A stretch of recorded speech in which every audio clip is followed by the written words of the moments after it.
Junkie Pete and I, Big Skills National Football Show. Doug Pederson and his Jaguars versus the New York Jets tonight. I'm so rooting for Doug Pederson. Dude, I think the Jags are going to make the playoffs, and I think Doug Pederson is going to win the NFL Coach of the Year award. Merrill Reese predicted that. He predicted that. Right here on this program. He's at the bottom of the hour. He predicted, he says, I think Doug's going to win the Coach of the Year award. He might be right. He goes, he's going to turn Trevor Lawrence's career around. I'm completely convinced of that. Merrill Reese said that. I was like, I could see this. Good for him, man. Doug, was an awful exit in Philadelphia. Hey, get this. So it was time for him to leave. I wonder what Doug would have done with this team. What do you think Doug would have done with this Eagle team? I guarantee you Hurts wouldn't be hurt. There's better coaches on that 17 team. You know that. You got a cheerleader coaching staff. That coaching staff at 17 was more superior. What would Doug have done with this team? Absolutely, Xander. Better coaches in 17. Better players in 22.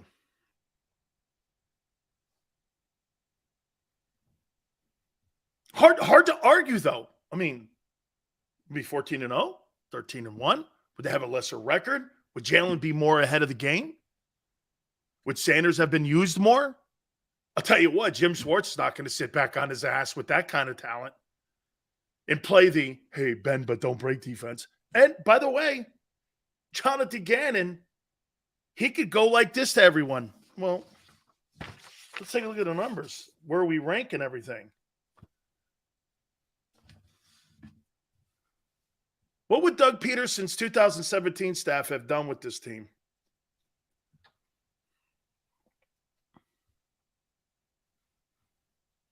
Jamison says Doug would have ran RPOs.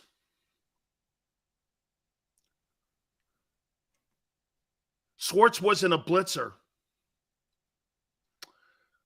No, true. He played more in the box, didn't he?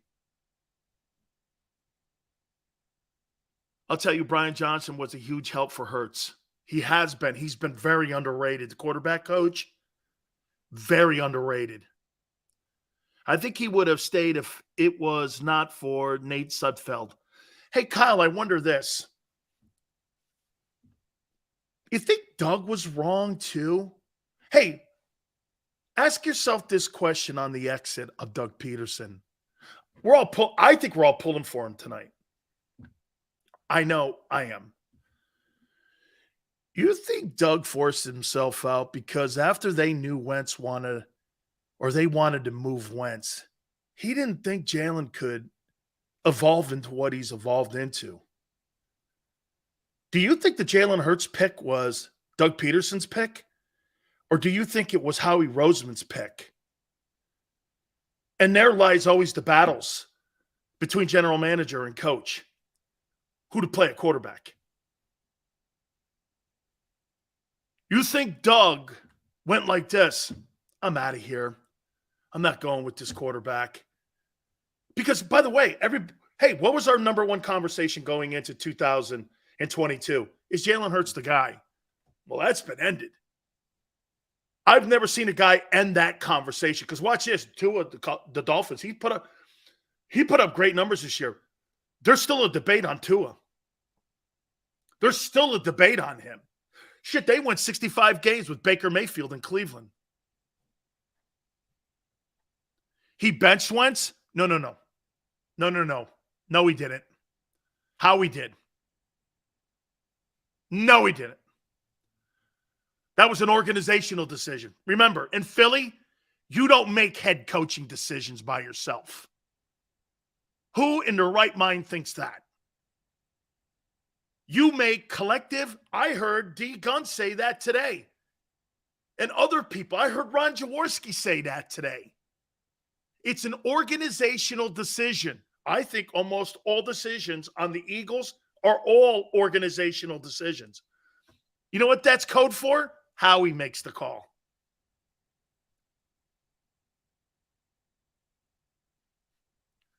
Jalen Hurts was a Howie pick, not a Doug Pederson pick. Doug Pederson is a recommendation guy on someone he would like. And I say this to you. After everything was said and done, I think Doug Pederson, and what were the words again? They amicably decide to part ways, the owner and the head coach. Almost the same press release Andy Reid had when he walked out the door. Very graceful way on getting rid of your guy. Good call, Howie. What, firing Doug? And draft, hey, that's another great question, Joseph. At the end of the day, was it a good call for Howie to fire Doug, hire Nick, and draft Jalen?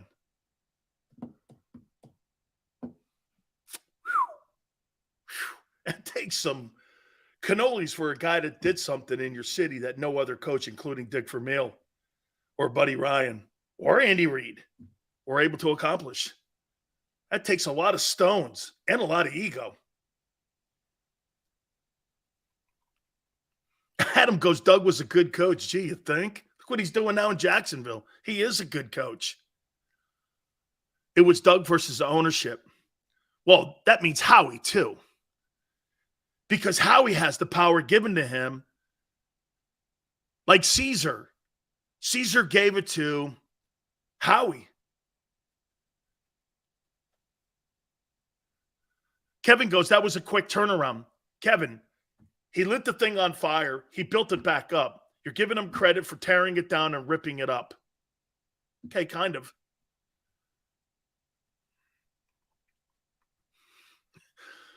Hey, did Howie burn it down? Yeah. Did Howie build it back up? Yeah. And some would go like this. He got lucky with the quarterback because he never drafted him with the intention of him being the starting guy here. But again, I said this to you before. I think Belichick had the biggest luck in the history of NFL coaches. Tom Brady in the 6th round? Really? How much genius insight do you think Belichick had with Brady in the 6th round? I always tell people, the Patriots did miss on him 5 times. If this guy was the GOAT, I mean, wouldn't you had a first-round evaluation on him instead of taking him in the 6th? This was like a shooting star out of the sky for Belichick. Look at that shit show he's got going on now up there. Joseph, the only thing I'll say about the Packers, Joseph,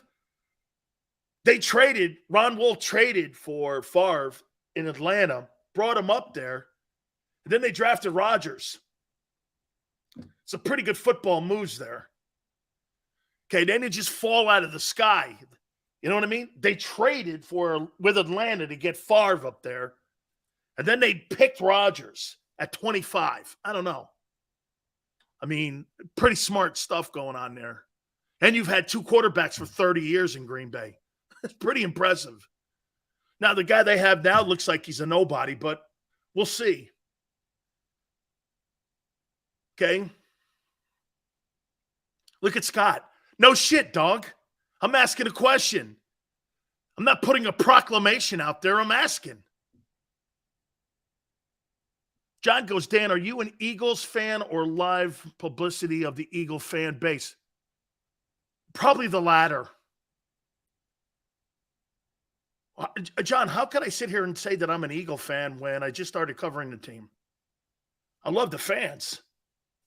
I love the food. I love the area. Been going to Philly ever since I was 15 years old, 16 years old, down at the Jersey Shore too. Going to Wildwood.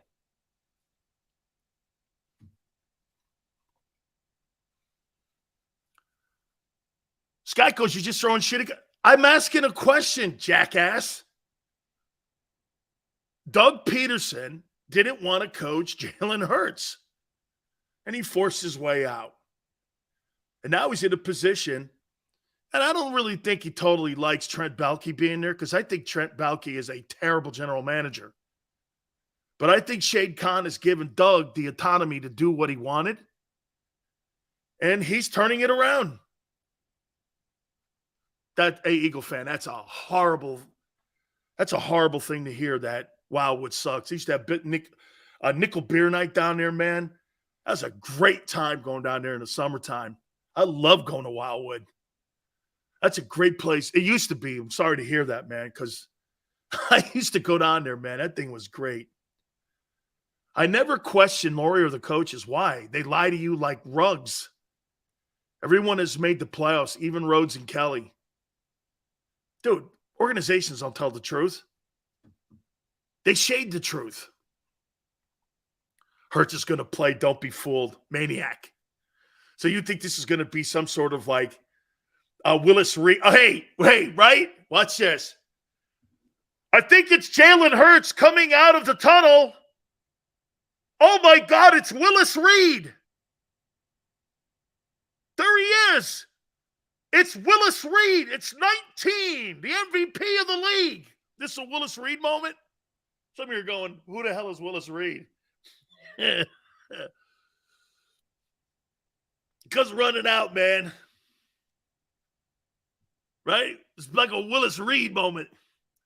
Yale goes, can they do that? If he's active, Yale, they can do that. Yale, if he's active. Or if Minshew gets hurt, they can activate a guy, I think, on the sidelines. If I'm not mistaken, that's a good question. I'll check the rule. Okay? More like Paul Pierce. He gets carted off in a wheelchair, and then he comes back. That guy is the biggest phony on the planet, man. I hate Paul Pierce. Excuse me, my aunt. It's the holidays. I dislike Paul Pierce. He's such a phony. He thinks he's better than LeBron. Dude, seriously, man. You're not better than Kevin Garnett. Oh, my God. I totally think Minshew's going to beat the Cowboys. Ian Book's the backup. Oh, my God. So they got him completely not active? Whoa, man. Your boy's hurt. Sorry. Hey, watch Big Sills here. Hurts is hurt? Damn, sorry to hear that. Yep. Dual threat. Dual threat. Hey, like Jimmy Johnson said the other day, it's inevitable. But you want to build your franchise around a guy who's going to be hurt his entire career. And for the record, he's a 600-pound squatter. You're going to build your team around a guy who's going to be consistently hurt every year. The second year in a row, he's hurt. Second year in a row, he's hurt.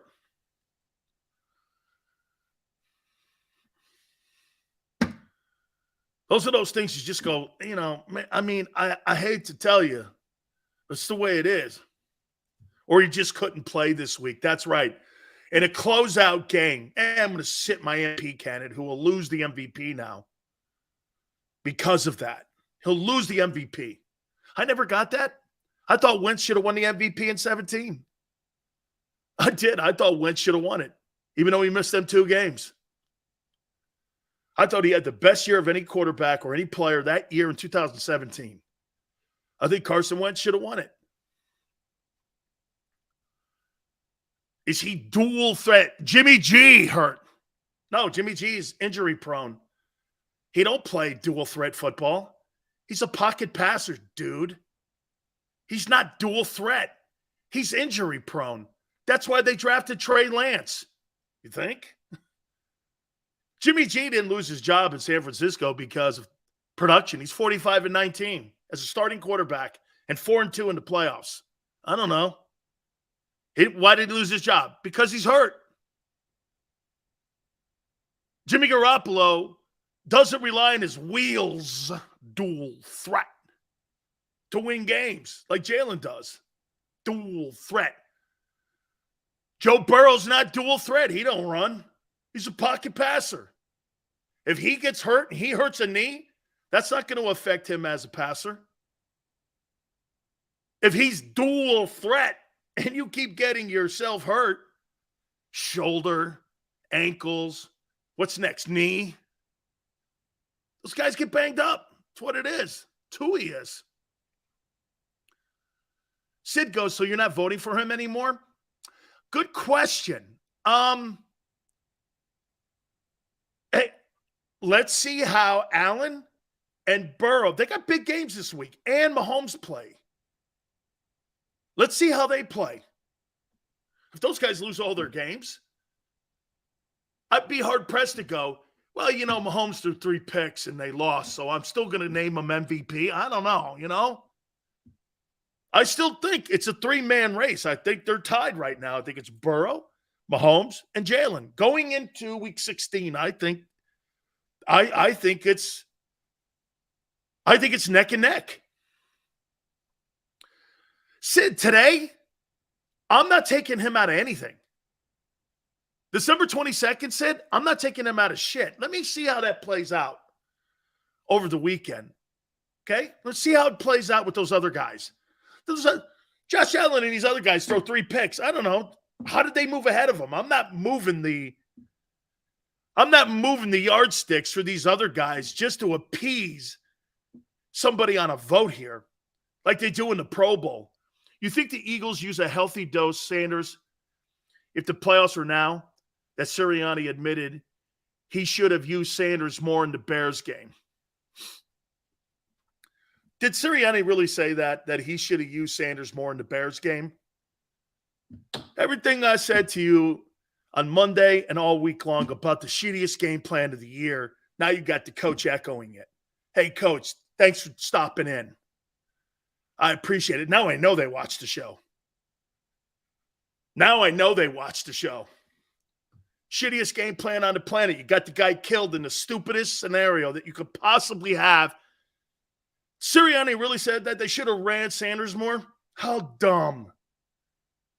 Dude, you can't make calls like that when your quarterback misses a closeout game against the Cowboys. And all of a sudden you're like, I should have used them more. How dumb. Inexperienced. High school coaching move. And the guy makes the Pro Bowl to boot. Hey, the week that Hurts gets hurt, Sanders makes the Pro Bowl. And it looks real. It's a real good look.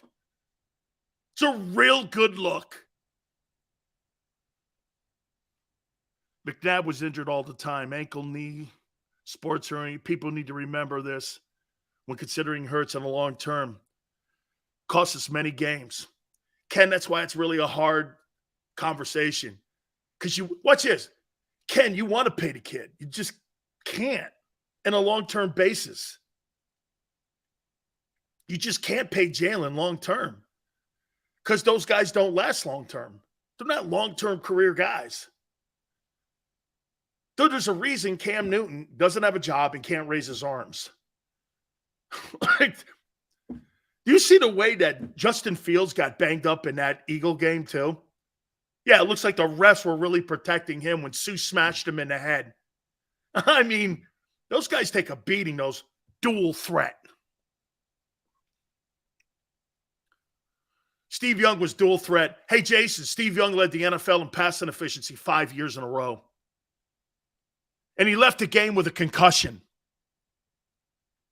And the only reason he played as long as he did, because he sat behind Montana for a decade.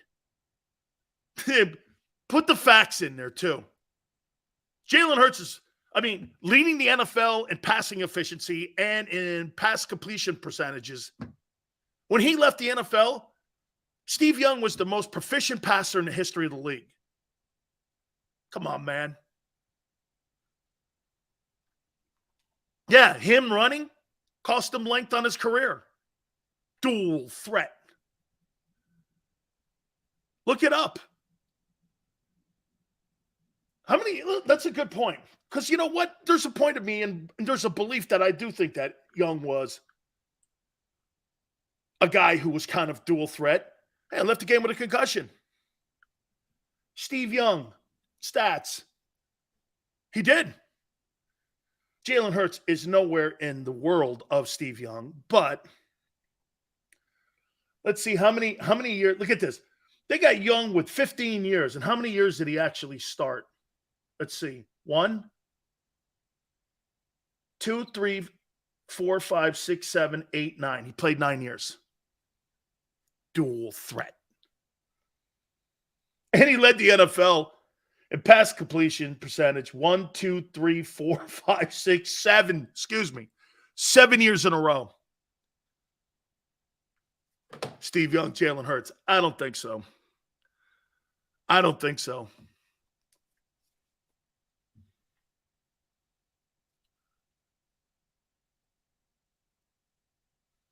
Steve Young is average in today's game. Think so? With Steve Young and Jerry Rice? So, Eagle, Steve Young and Jerry Rice with Bill Walsh as their coach. Jerry Rice would put up 2,000 yards every year. You couldn't defend Rice in Montana. You couldn't defend him. And by the way, don't ever say that Montana was nobody without Rice. They did win the first Super Bowl without Jerry Rice. He wasn't on the team. He was throwing to guys like Freddie Solomon and Burt Cooper and Wendell Tyler when they beat the Bengals in Detroit for the first Super Bowl. There was no Jerry Rice on that team. Shit, there wasn't even Roger Craig on that team. Joe didn't need anybody. He took a Kansas City team to the AFC Championship. And the only guy that has done that since has been Mahomes. Roger Craig wasn't on that team, dog. He was not on that football team when they won their first Super Bowl. Wendell Tyler was the running back. I know those dudes. Randy Cross was on the other day. Brady's not a dual threat. Pro Bowl. By the way, Merrill Reese is going to join us in a couple minutes. God, it must be so much fun for him. I had Brad Sham on yesterday, the voice of the Cowboys. And what did he say? 44 years he's been calling Cowboy games.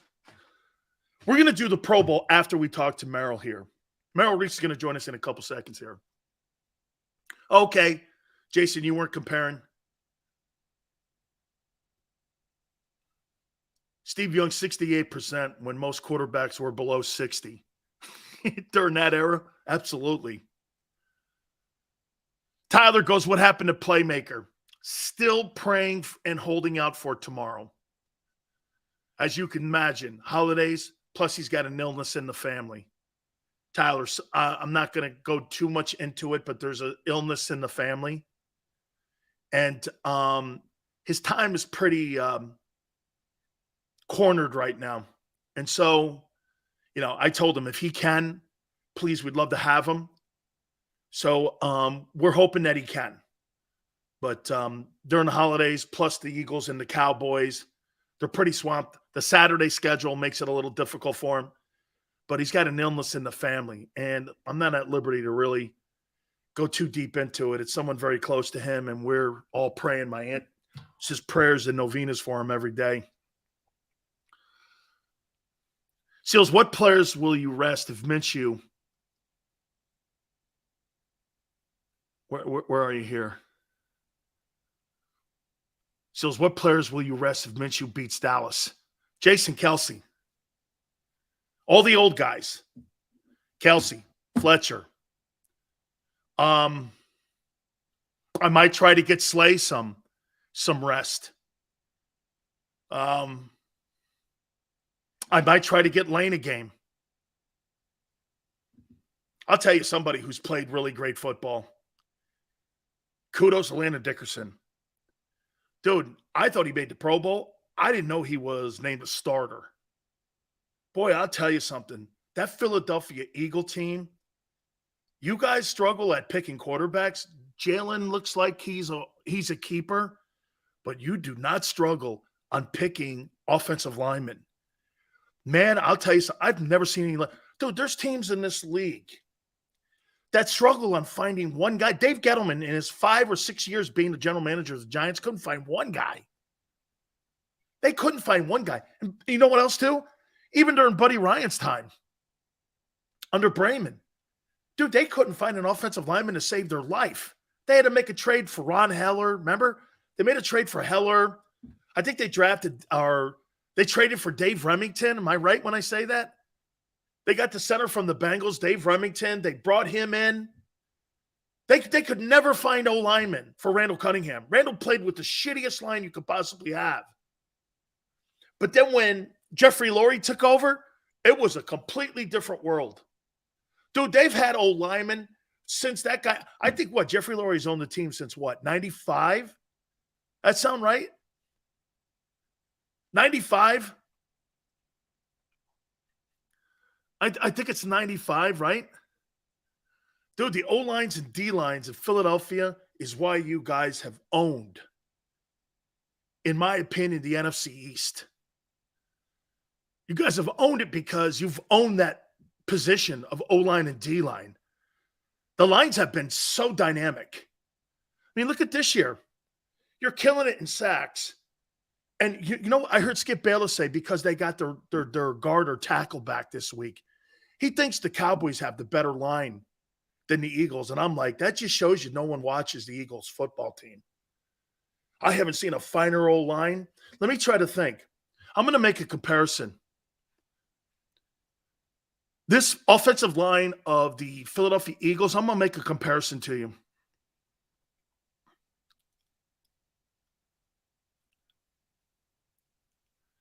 I think this Eagle O-line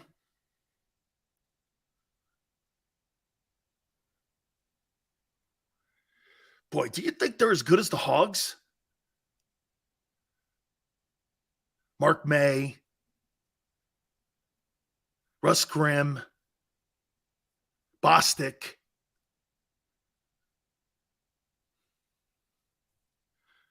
Joe Jacoby. You think that I think they're better than the Hogs. But see, you can't say that. But then again, there's guys on that offensive line that do have world championship rings. Kelsey has a world title ring. Lane has a world title ring. Boy, man, that O-line is as good. Boy, man, I'll tell you what. I think this O-line has a shot at being as good as the Raider O-line with Art Shell and Upshaw and them guys. I don't know about that. That's a little too much. Because Otto was the center. He's a Hall of Famer. Upshaw's a Hall of Famer. Shell's a Hall of Famer.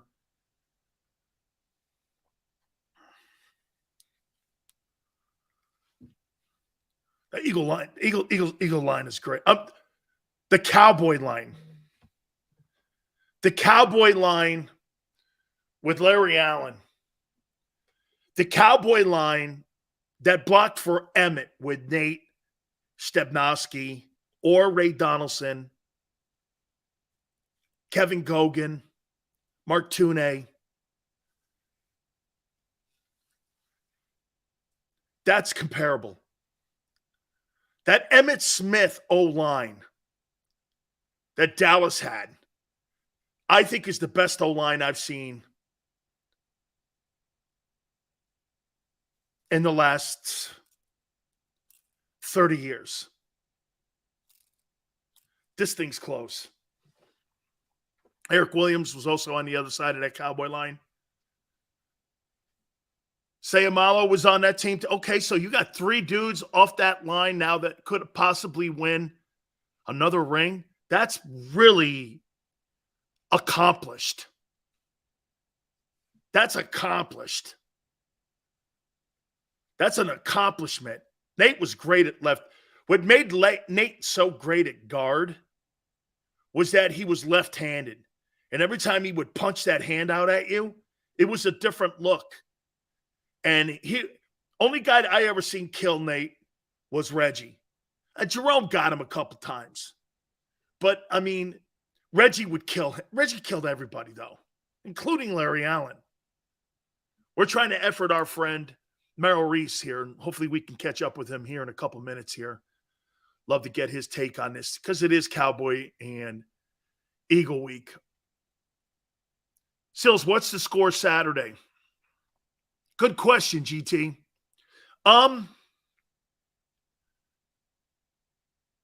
27-17? 27-17? I don't think personally that the Cowboys, I don't see it. Where are the Cowboys playing better than you? Some are going to go, well, we got to back up. I don't think it's going to matter.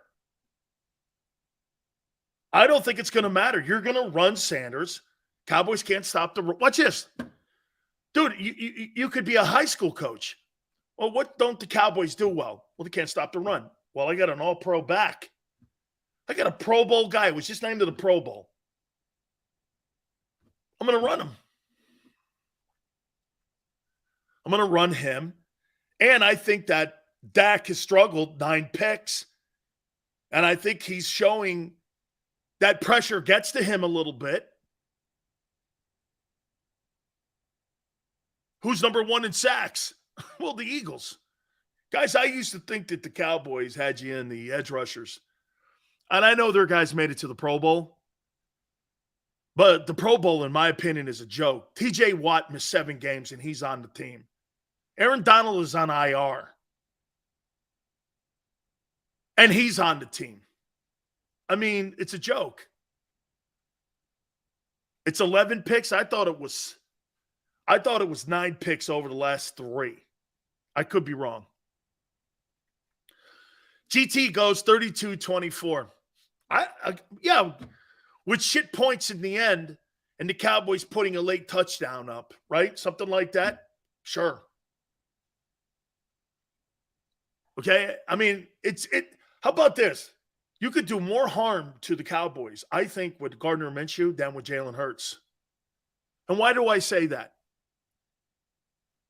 Why do I say you could do more harm to the Cowboys with a win with Gardner Minshew than with Jalen?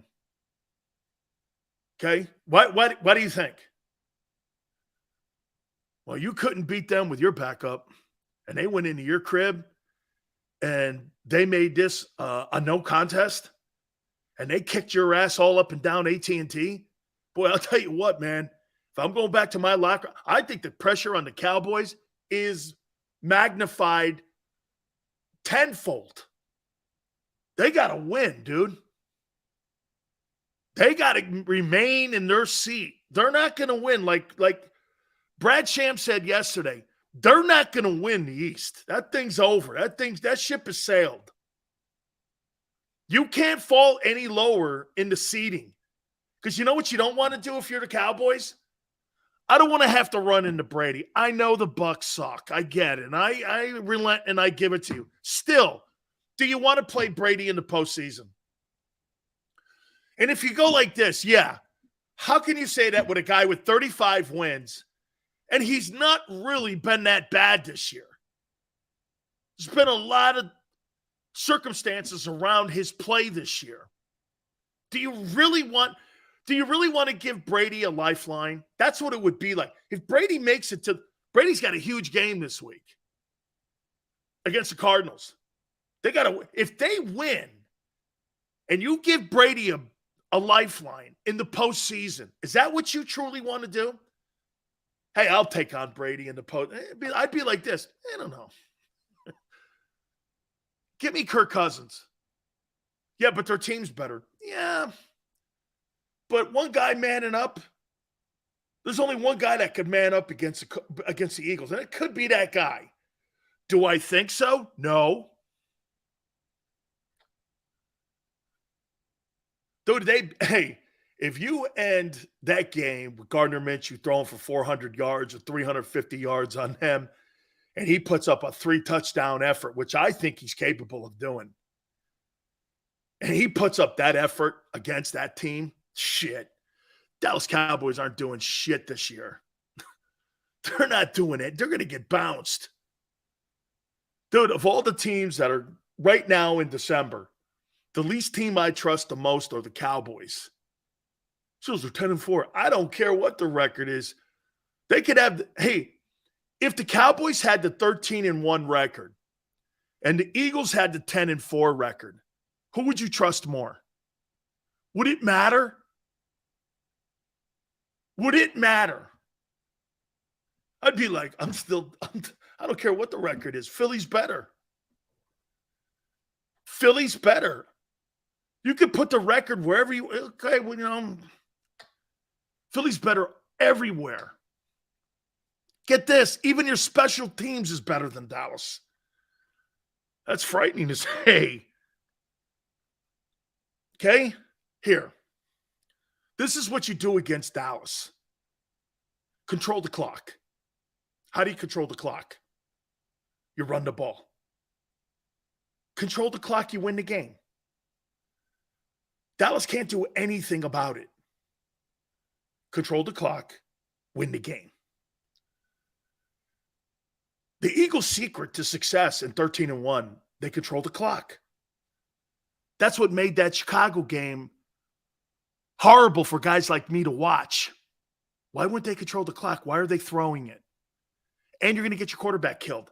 And that team's the worst run defense in the league. Why are you doing that? That's why it made no sense. And you got everything. The worst thing happened. You know what? I'd rather have taken a loss to the Bears than losing Jalen. Wouldn't you have? I'd rather have taken the L. That record doesn't mean more to me than Jalen. Because can you imagine if Jalen got hurt? That record means nothing. It means nothing. It would have went for naught. Can't lose that kid. Built a team around him. You've entrusted him. Players are bought into him. You know, that's the one cool thing, too, about Hurts. Hurts has the entire team, city, organization bought into him. He probably hasn't had that since he was in high school. He probably feels right now in his career, playing in Philly, has been the most secure in his career.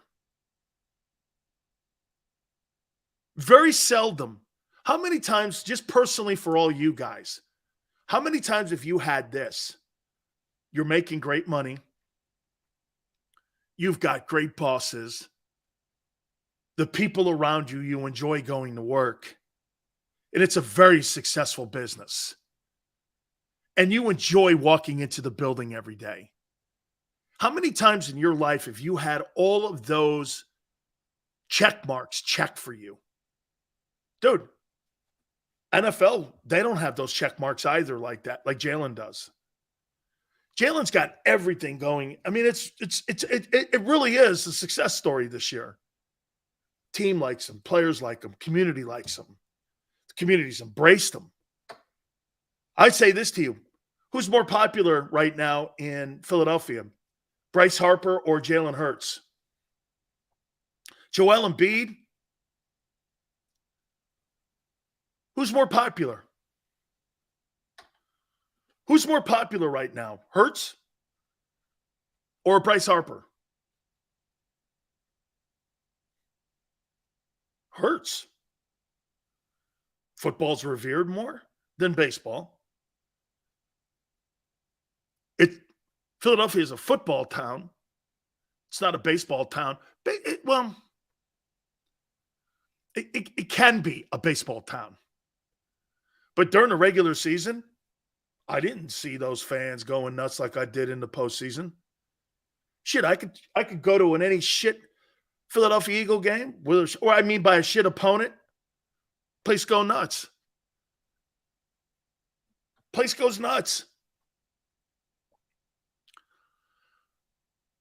Sills, when does the business decision start with kids now, with kids like Bryce making $1.5 million in college? Did you see what the quarterback from North Carolina was offered by a college? That quarterback that's playing at North Carolina right now, You see what he was offered? $5 million in a nil plan. $5 million. Business decisions are made in recruiting now. Yesterday was National Letter of Intent Day or National Signing Day. Okay. And then there's another signing day, first week in February, there's another National Signing Day. This is early signing, which was yesterday. You could sign guys. This is early signing. Shit, Mario Cristobal is telling me the reason that he lost out on a couple guys, Texas and some of these other places, offered some of these kids $2.5, $3 million. Parents are making decisions now because everything has kind of had that onion peeled back now. You're not going to the best programs anymore. You're going to the most expensive programs. Alabama's not going to be the same program in 5 years. You know why? They're going to outbid them. Places like LSU know now they can outbid Nick Saban for particular players, are going to do it. Nick was able to get all the great players into Alabama. Why? Had the best program, the best coaches. Jeff Stoutland was there. All the great coaches that have gone on to have great jobs. Now it's a money game. Texas A&M is going to win a national championship, even with that dope they got, Dumbo Fisher there, because they have the most money. Texas, too, is going to get back in the game. Southern Cal's got money, too. You'll see that idiot, Lincoln Riley. You'll see him win, too. But probably won't because he can't recruit defensive guys. But, yeah, man, I mean, SEC, shit, all the money's in the Southeastern Conference. Why would I play at Iowa when I could go to Ole Miss and make $2 million? Why? Well, you know, I don't want to hear it. Dude, the only reason I didn't go to SMU is because my pop didn't want me to.